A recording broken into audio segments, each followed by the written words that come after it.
Hey guys, it's Graham. What's cracking? Let's talk about Many Are Called, The Lion of Deseret by Mike Barham.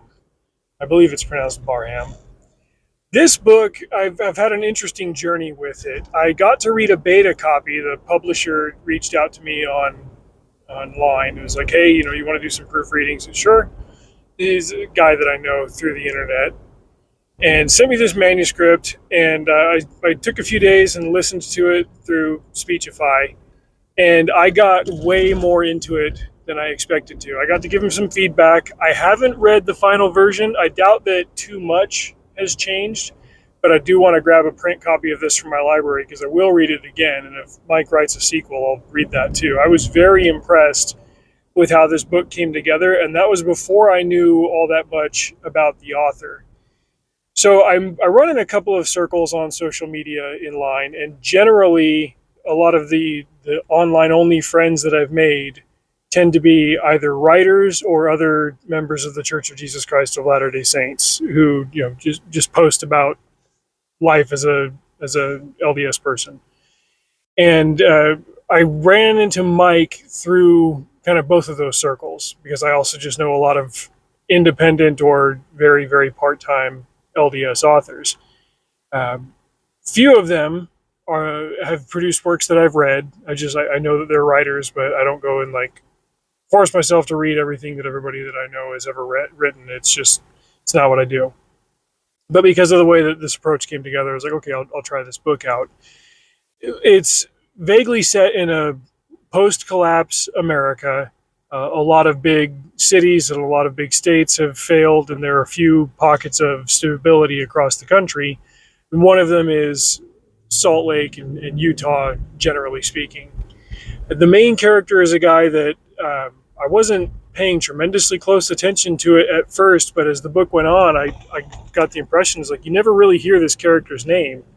Everybody just talks to him or talks about him, but the book is written first person from his perspective. It's cool. It's kind of like an immersive thing that really makes it less about the guy and more about someone with his skill set surviving this post-collapse world.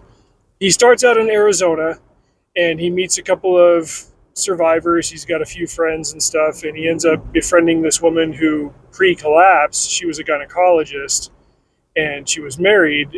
And in the days following the collapse, her husband died in an apartment raid done by these criminal gangs, and so she's alone in this post-apocalyptic landscape, effectively. And the main character guy, we'll just call him the Lion.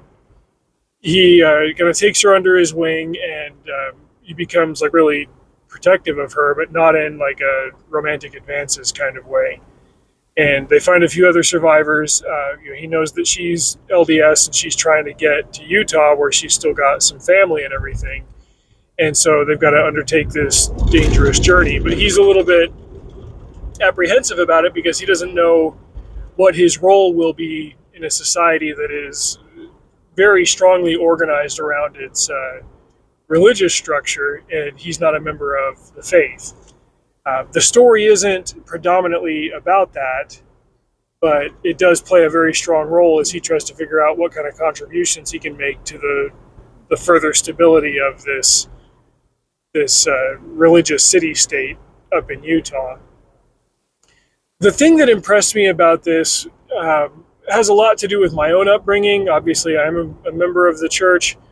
My mom in the 90s was very supportive of LDS artists, writers, musicians, whatever. And there was even a store down the street from our house called Deseret Book, and Deseret is an LDS thing. And she would buy anything that Deseret Book published and would give it to us for Christmas or for birthdays or whatever. It's like, oh, it's another one of these books that we're not interested in, but whatever, Mom wants us to read them. And sometimes she'd buy books on tape, and we'd listen to them on road trips. Like, they weren't all bad. Some of them were fine. Others were, like, pretty cringeworthy. It's like, oh, I had this problem, and then I said my prayers, and the problem went away. It's like, it's general, like, just Christian fiction stuff that's cringy and not all that interesting. It's not there to be art. It's there to try to edge into the reading space. And so my general impression of Christian fiction and literature has been like it's never been something that I've actively sought out. And so reading this one, I kind of went in with that expectation.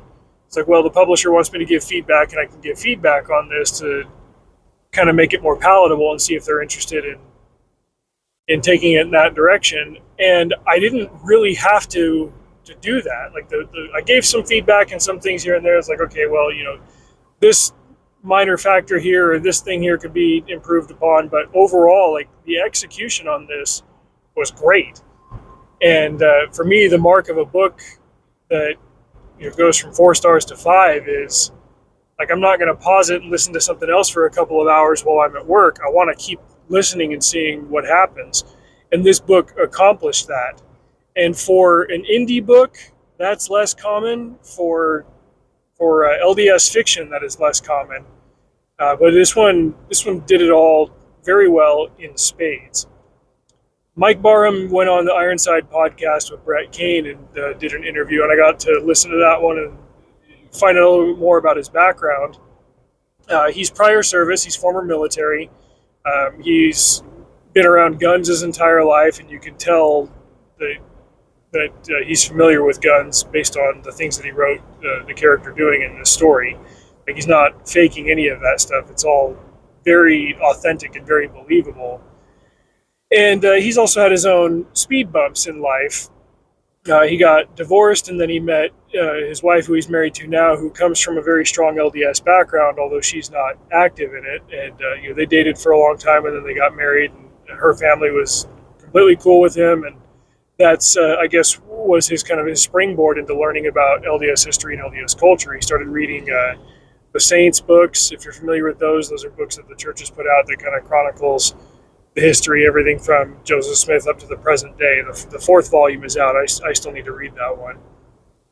But he decided to take a major interest in that to write this book, along with everything else that he's got going on in just his day-to-day life. He's in his 50s.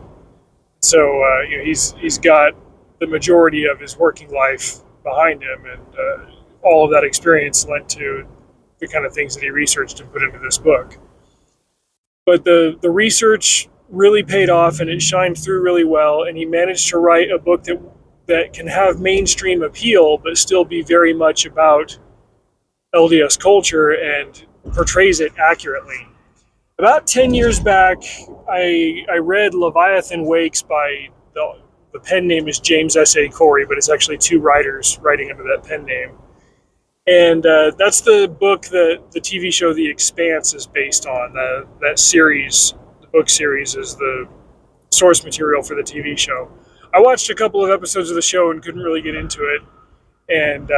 But I read that first book and was very, very impressed by it. And one of the subplots, it's Mars and Ceres have been terraformed and colonized and stuff. Humanity is spreading beyond Earth.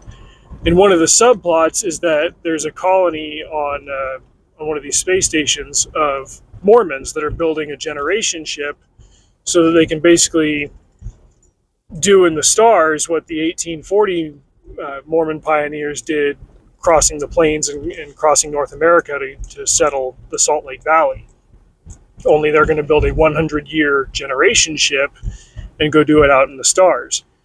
And I thought, oh, okay, like the first time the word Mormon popped up in this book, I was like, all right, it's probably going to be what it normally is in pop culture, where there's some vaguely over-the-top religious zealotry going on, and they'll just slap the brand name Mormon on it. Well, no, like the more that this little colony popped up, and you'd hear them talking, and they'd be singing hymns, and the name of the ship was the Nauvoo and stuff, like more and more details crept into the story where, I would arch an eyebrow and my ears would perk up and I'd be like, shoot, like the guys that wrote this generally know what they're talking about. They did some homework on this, and I feel like the portrayal was probably like 90% accurate. It wasn't just like, okay, we got these religious nut jobs that are building a spaceship and we're going to steal it in the 3rd act and use it for something. It was well done. And that's since then it's been kind of the benchmark for representing a subculture in a book. Like if you can get most of the details right, that's commendable.